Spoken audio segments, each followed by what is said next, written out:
Chandua block अंतर्गत कालाझिनी उच्च प्राथमिक विद्यालय परिसर में अपराजिता षडंगी द्वारा परिचालित यूथ फॉर एक्शन स्वेच्छासेवी संगठन तरफर स्कूल प्रांगण में वृक्षरोपण करा जायतिला। देवाशीष नायक, गिरिजा स्वाई एवं प्रकाश साहू आह्वान क्रमे संगठन तरफर जयमाधव पाणिग्राही, सनातन सेठी और देशवा बिंधाणी तत्वावधान में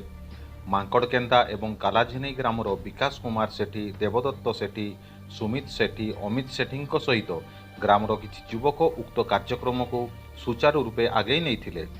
संगठन एवं ग्रामर युवक मानक एही प्रयास को सबु वर्गर लोक प्रशंसा करथिले। वृक्ष ही जीवन, जलवायु, परिवेश सुरक्षा, जीवजंतु सुरक्षा, प्रकृतिर तालमेल सहित बंधु बांधिबार प्रयास निहाती स्वागत योग्य बोली सबु महल रे चर्चा हेउतिला एवं भविष्यत